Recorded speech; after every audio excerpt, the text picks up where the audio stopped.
La noche en que lo perdí todo, no dije una sola palabra sobre la empresa que poseía en silencio ni sobre la casa frente al mar que estaba solo a mi nombre. Me limité a escuchar, a tragar saliva, a asentir como si, de verdad, no fuera nadie. Mi padre me gritó que hiciera las maletas porque los fracasados no tenían lugar bajo su techo. Mi marido me escupió antes de marcharse con su amante. Y yo dejé que se fueran creyendo que habían ganado.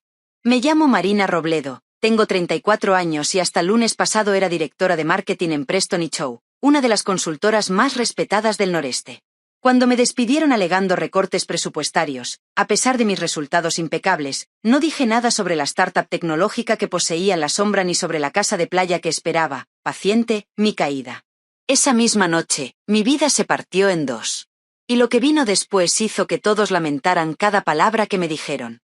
Antes de seguir, dime desde dónde me estás escuchando y qué harías tú si perdieras trabajo, matrimonio y familia en un solo día. Porque esta historia empieza como una tragedia, pero no termina ahí. Crecí en un barrio de clase media de las afueras, en una casa donde el éxito no era una opción, era una obligación. Mi padre, Héctor Robledo, había escalado desde comercial hasta director general en una empresa industrial, y jamás dejó que olvidáramos de dónde venía ni a dónde exigía llegar. Las notas tenían que ser sobresalientes. Las competiciones, ganadas. El segundo puesto era una forma educada de decir que habías fallado. Mi madre, Elena, siempre estaba presente, pero en silencio. Apretaba mi mano bajo la mesa cuando mi padre fruncía el ceño, como si ese pequeño gesto pudiera compensar años de exigencia. Me licencié con honores y entré al mundo corporativo como quien entra en una carrera de fondo sin línea de meta. 60 horas semanales. Fines de semana con el portátil abierto. Vacaciones canceladas. Todo por una aprobación que nunca llegaba. Cada ascenso era recibido con un bien y una nueva pregunta. ¿Y ahora qué sigue? Hace 5 años, en una conferencia en Nueva York, conocí a Álvaro Medina. Carismático, seguro de sí mismo, ejecutivo comercial en el sector farmacéutico. Nos entendimos rápido. Demasiado rápido. En menos de un año estábamos casados, en una boda elegante que mi padre financió con gusto, recordándome después su generosidad cada vez que podía. Compramos una casa amplia en un suburbio exclusivo. Desde fuera, éramos la pareja perfecta. Desde dentro, empezaron las grietas. Mientras mi carrera crecía, Álvaro se encogía. Las bromas sobre mis horarios se volvieron reproches. Mis logros, silencios incómodos. Cuando me nombraron directora de marketing con solo 31 años, él cambió de tema en la cena para hablar de un acuerdo suyo que sí que iba en serio. Cuanto más alto subía yo, más lejos se colocaba él. En casa de mis padres, las cenas de los domingos se transformaban en interrogatorios. Mi salario. Mis proyectos. Mis próximos pasos. Mi madre intentaba suavizar el ambiente, pero bastaba una mirada de mi padre para que guardara silencio. Yo había pasado toda mi vida intentando ser suficiente para un hombre al que nunca le bastaba nada. En el trabajo, todo cambió cuando llegó la nueva dirección. Martín Salgado, el nuevo vicepresidente de marketing, se convirtió en mi superior directo. Desde el primer mes, noté algo extraño. Proyectos que yo iniciaba pasaban a otras manos. Mis ideas eran interrumpidas en reuniones. Comentarios positivos de clientes se diluían en informes ambiguos. Presentaciones que yo había revisado aparecían con errores imposibles. Correos que juraría haber enviado no estaban en ninguna parte. Una compañera, Susana, me lo advirtió en voz baja una mañana. Están limpiando a la gente anterior. Quieren a los suyos. Yo quise creer que no, que mis resultados me protegían. No sabía que llevaba meses caminando sobre un suelo que ya estaba cediendo. Lo que nadie sabía, ni en la oficina ni en mi familia, era que 3 años antes mi abuelo me había dejado una herencia inesperada. Siempre fuimos cercanos. Había invertido en tecnología cuando nadie lo hacía y acertó. En su carta me dejó una frase que entonces no comprendí del todo. Ten siempre tu propia red de seguridad. La independencia es libertad. Con ese dinero compré una casa de playa en la costa, solo a mi nombre, y una participación en una pequeña empresa digital que empezaba a despegar. No se lo conté a nadie. Mi marido odiaba los secretos. Mi padre habría querido decidir por mí. Aquella casa se convirtió en mi refugio silencioso. Un lugar al que escapaba fingiendo viajes de trabajo. El lunes por la mañana llegué temprano a la oficina, como siempre. Preparé mi presentación trimestral. La sala se llenó y entonces lo vi. Recursos humanos. Demasiados. Martín entró el último, sin mirarme. Antes de que pudiera empezar, anunció una reestructuración inmediata. Mi nombre salió de su boca como una formalidad. Marina Robledo dejará la empresa hoy. Sentí el vacío antes que el miedo. Me dijeron que no era por rendimiento. Era mentira. Me escoltaron a mi despacho. Mis premios, mis fotos, mi planta, todo en una caja. Mi acceso al sistema ya estaba bloqueado. Al salir, una compañera me susurró que Martín llevaba semanas reuniéndose con clientes a mis espaldas. Bajé al aparcamiento como si no fuera yo. Conduje a casa pensando, ingenuamente, que quizá Álvaro me apoyaría. Cuando abrí la puerta, su coche estaba allí. Subí las escaleras y entendí todo antes de verlo. Una mujer en mi albornoz. Mi marido nervioso. 6 meses de mentiras. Cuando le pedí que se fueran, se rió. Dijo que yo no tenía nada sin él. Y entonces me escupió. El teléfono vibró. Era mi padre. Ven a casa. Tenemos que hablar. Aún no sabía que ese sería el último lugar donde buscaría consuelo. Y así, en menos de 24 horas, perdí mi trabajo, mi matrimonio y el derecho a sentirme bienvenida en mi propia familia. Pero lo que ninguno de ellos sabía, es que esa noche no me quedé sin nada. Solo dejé de fingir. El trayecto hasta la casa de mis padres fue corto, pero suficiente para que el nudo en el estómago se convirtiera en algo sólido. Ensayé explicaciones en los semáforos, respiré hondo, me sequé las lágrimas con el dorso de la mano. Aún así, cuando vi la fachada impecable de aquella casa que siempre había representado éxito y control, supe que no iba a encontrar refugio allí. Mi madre abrió la puerta antes de que tocara. Me miró con una mezcla de pena y advertencia. «Está en el despacho», susurró. «Y tu hermano también». Entré. Mi padre estaba detrás de su escritorio, recto, serio. Mi hermano menor, Javier, se removía incómodo en el sofá. Nadie se levantó. «Siéntate, Marina». «Prefiero quedarme de pie». Su mandíbula se tensó. Me informó, sin rodeos, de que había hablado con Martín Salgado esa misma tarde. Su amigo del club. Según él, mi despido no era una sorpresa, que llevaban meses preocupados por mi compromiso. Cada palabra me caía encima como una losa. Cuando intenté defenderme, levantó la mano para silenciarme. «Siempre hay 2 versiones», dijo. «Lo importante es qué vas a hacer ahora». Entonces se lo dije todo. Que me habían despedido hacía horas.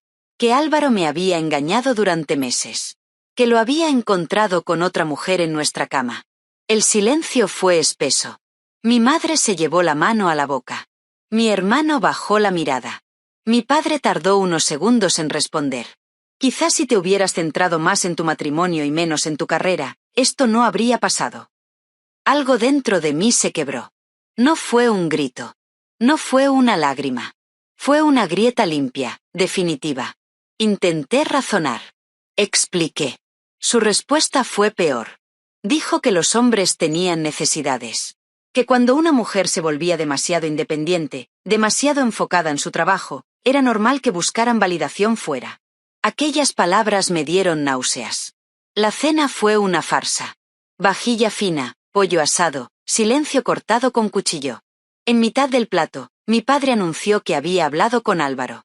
Que él le había contado su versión. Que yo había exagerado. Que estaba inestable por el estrés. Cuando dije que Álvaro me había escupido, me miró como si hubiera inventado una escena. Eso no suena propio de él. Dejé los cubiertos. Mi padre fue claro. Tenía una semana para conseguir otro trabajo a la altura. Si no, no volviera con quejas ni peticiones. Los fracasados no pertenecen a esta familia. Esa frase me acompañaría durante mucho tiempo. Salí de allí sin despedirme. Conduje sin rumbo hasta detenerme frente a un hotel discreto, anónimo. Entré, pagué una noche y subí a una habitación que olía a detergente barato y soledad. Me senté en la cama y, por primera vez en todo el día, me permití caer. Lloré hasta quedarme sin voz. Por la niña que había intentado ser perfecta. Por la mujer que había confundido aguantar con amar. Por la hija que nunca había sido suficiente. Cuando el llanto se calmó, miré el móvil. Llamadas perdidas de Lucía, mi amiga de la universidad. Mensajes de Marta, una vecina con la que había compartido más confidencias que cenas familiares. Y uno de mi hermano, papá se pasó. Llámame si necesitas algo. Llamé a Lucía. Contestó a la primera. En 20 minutos estaba en el hotel con Marta, vino barato y chocolate. Se sentaron conmigo en el suelo, como cuando teníamos 20 años. Sin juicios. Sin exigencias.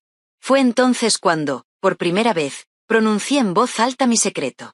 Les conté lo de la herencia. La casa frente al mar. La inversión tecnológica. Sus ojos se abrieron. Marta sonrió con una determinación que no olvidaré. Eso no es un secreto, dijo. Eso es tu salida. Abrí el portátil. Revisé documentos que llevaba meses evitando mirar. La participación en la empresa digital había crecido más de lo que imaginaba. En papel, valía más de lo que jamás había ganado en Preston y Chow. La casa de playa también se había revalorizado. No estaba arruinada. Estaba libre, aunque aún no lo entendía del todo. Entre correos sin leer encontré uno que me heló la sangre. Era de Nuria, mi antigua asistente. Me decía que había hecho una copia de seguridad de mis archivos antes de que me bloquearan el acceso. Otro correo, de Susana, me pedía que revisara la carpeta de spam. Allí estaban.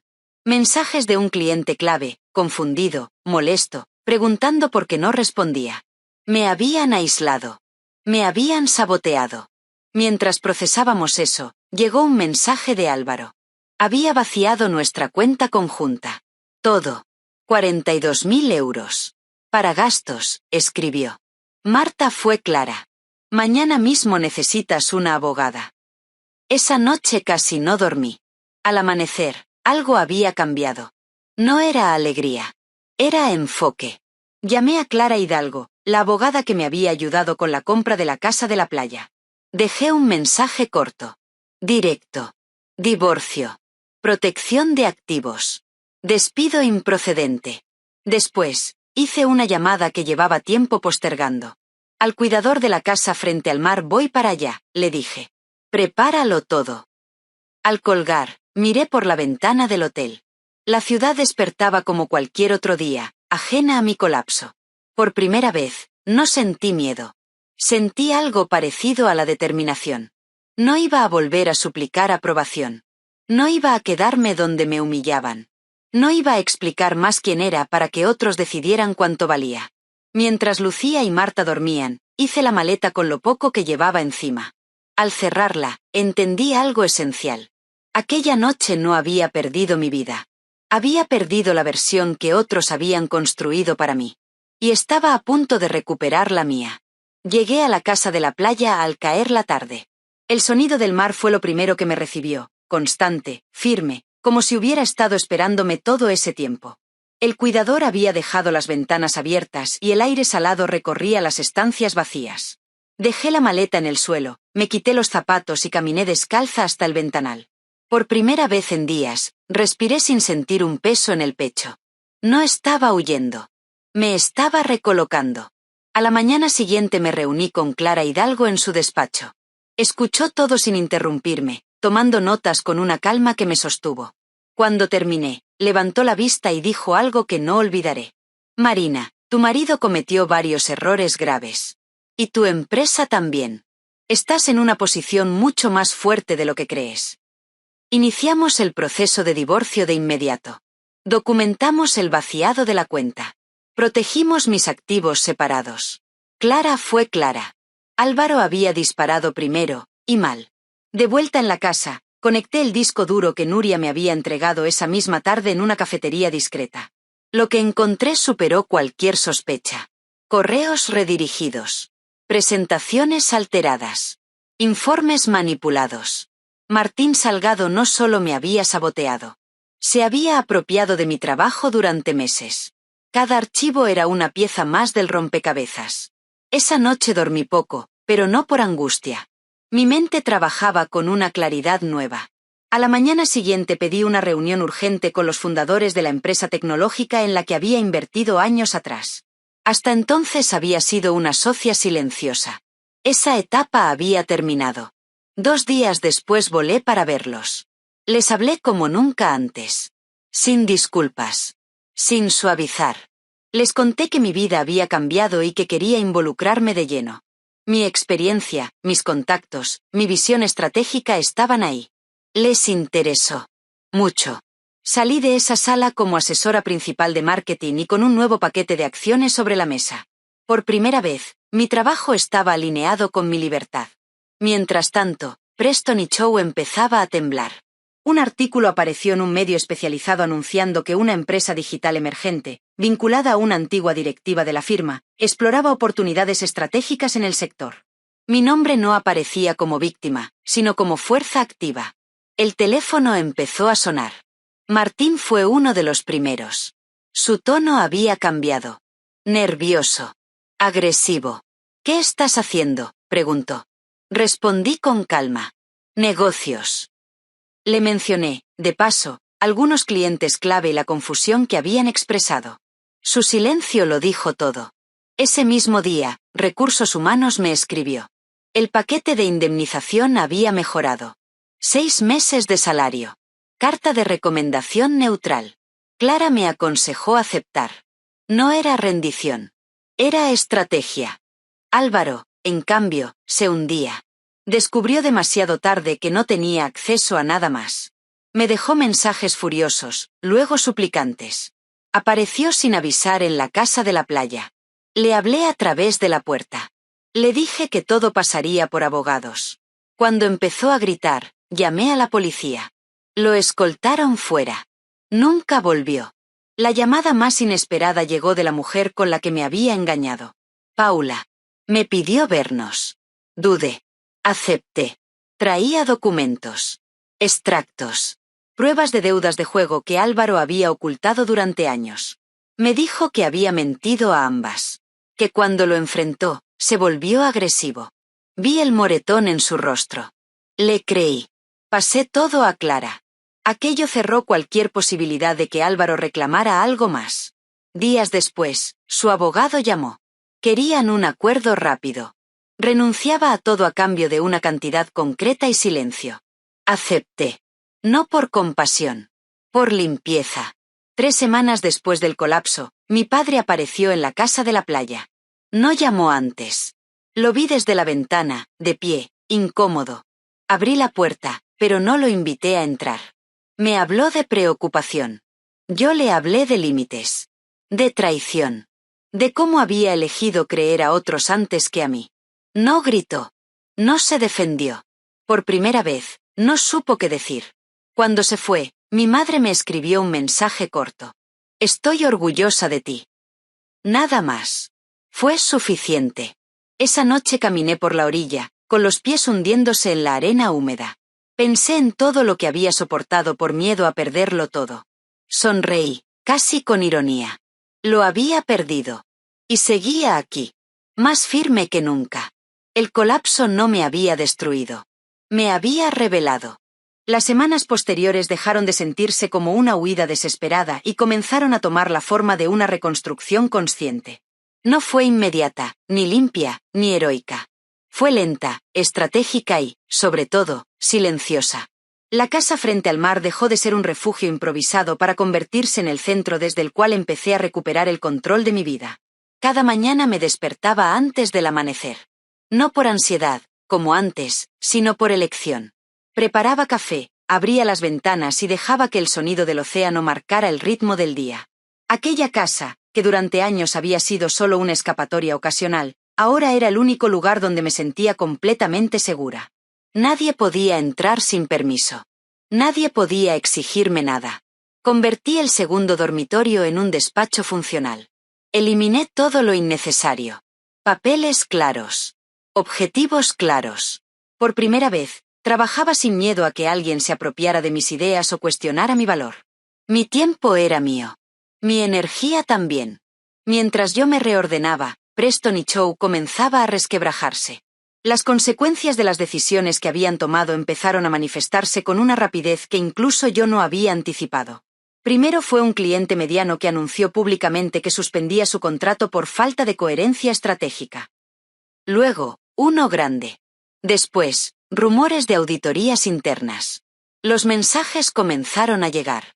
Antiguos compañeros que evitaban mirarme a los ojos ahora me escribían para preguntarme cómo estaba. Algunos pedían disculpas. Otros intentaban justificarse. Yo leía, respondía lo justo, sin rencor ni entusiasmo. Ya no necesitaba validación tardía. Una mañana, mientras revisaba correos, apareció la noticia en un medio del sector. Preston y Chow inicia investigación interna tras denuncias de irregularidades en el departamento de marketing. No sonreí. Sentí algo más profundo. Una especie de confirmación silenciosa. La verdad siempre encuentra su camino, aunque tarde. Ese mismo día, Susana me llamó desde la oficina. Esto es un caos, Marina, me dijo sin rodeos. La Junta ha traído auditores externos. Han encontrado correos manipulados, informes alterados, redirecciones de mensajes de clientes. No me sorprendió. Lo habían hecho conmigo. Solo que esta vez ya no podían ocultarlo. 2 días después, Martín Salgado fue destituido. No hubo comunicado emotivo ni despedida elegante. Simplemente desapareció del organigrama. Recursos Humanos anunció una reestructuración completa del área. La misma estructura que había justificado mi despido ahora se desmoronaba. Mientras tanto, mi propio proyecto crecía sin ruido.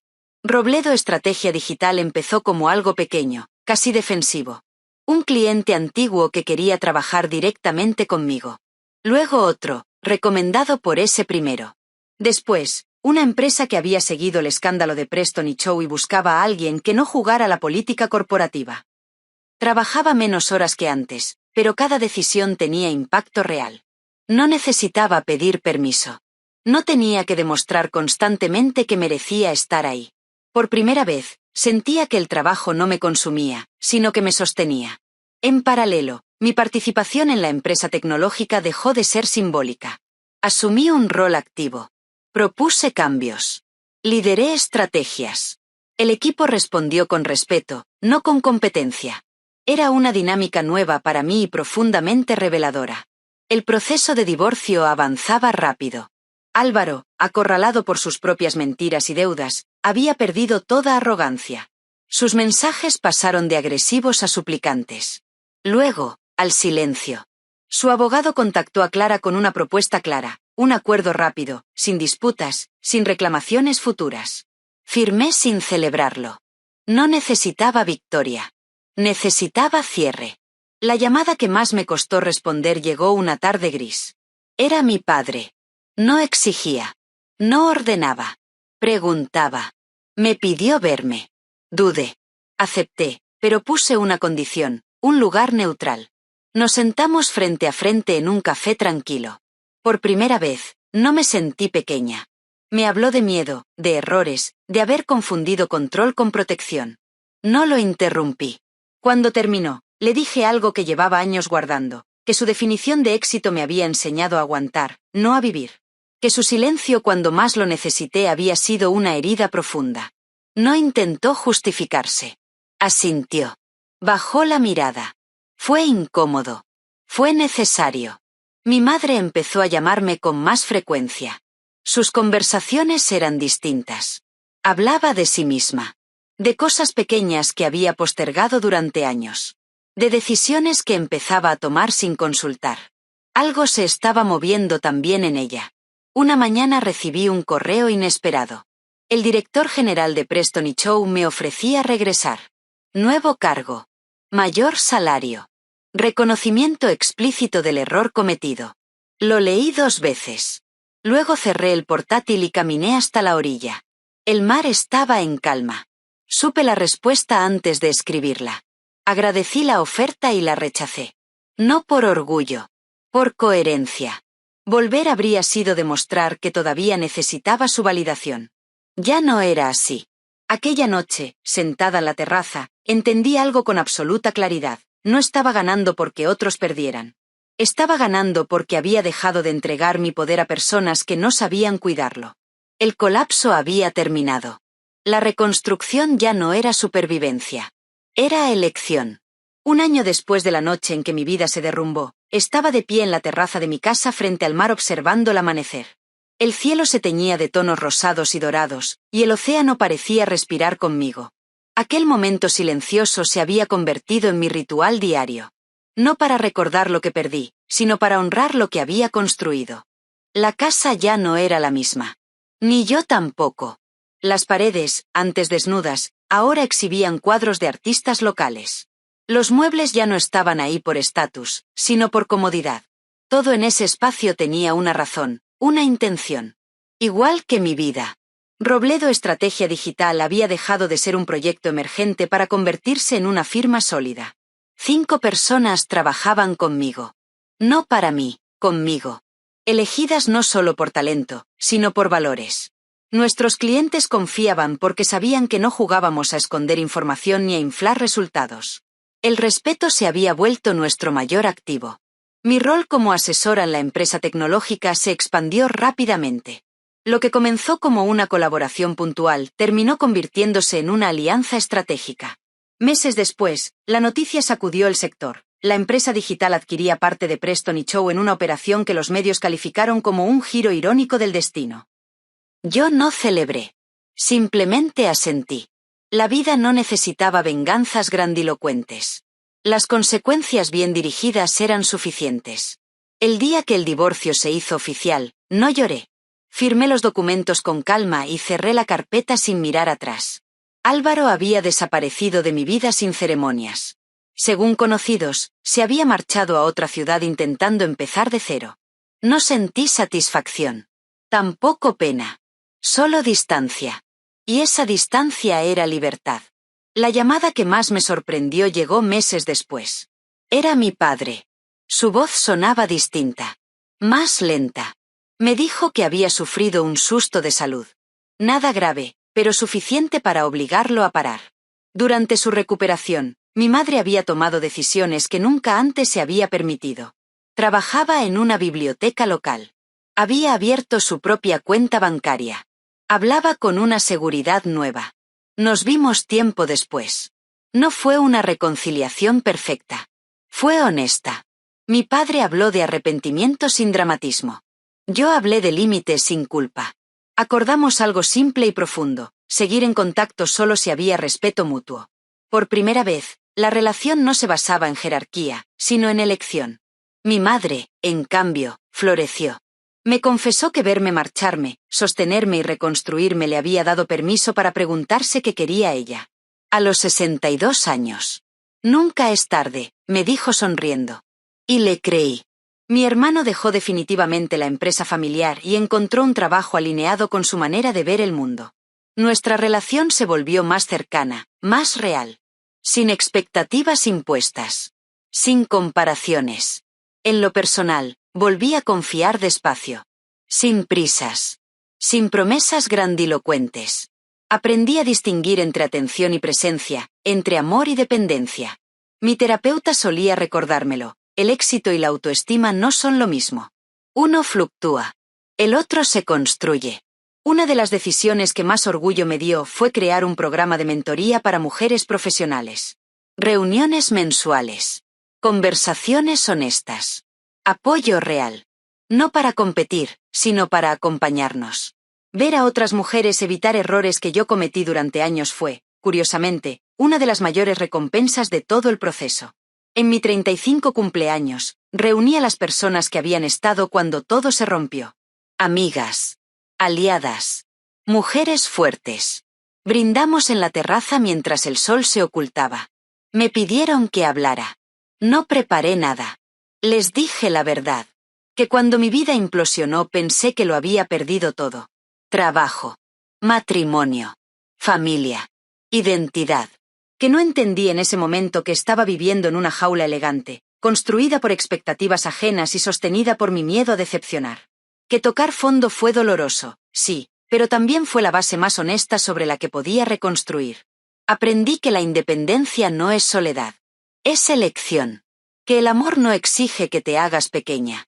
Que el éxito definido por otros nunca se alcanza del todo. Y que la verdadera seguridad no viene de un cargo, una pareja o un apellido, sino de saber quién eres cuando todo eso desaparece. Esa noche, cuando todos se fueron y la casa quedó en silencio, bajé sola a la playa. La luna dibujaba un camino plateado sobre el agua. Pensé en la mujer que había sido un año atrás. Cansada. Asustada. Convencida de que sin aprobación no era nadie. Sonreí. Había perdido lo que creía necesitar. Y en ese vacío, había encontrado lo que realmente merecía. Si has llegado hasta aquí, quizá esta historia resonó contigo más de lo que esperabas. Tal vez también estás atravesando una pérdida, una traición o un cambio que no pediste. Cuéntame en los comentarios, ¿alguna vez perder algo te llevó, sin saberlo, a ganar algo mejor? Si esta historia te tocó, dale a me gusta, suscríbete al canal y comparte este vídeo con alguien que necesite escuchar que a veces, el colapso no es el final, sino el comienzo de una vida más auténtica. Gracias por acompañarme. Recuerda, tu historia todavía se está escribiendo.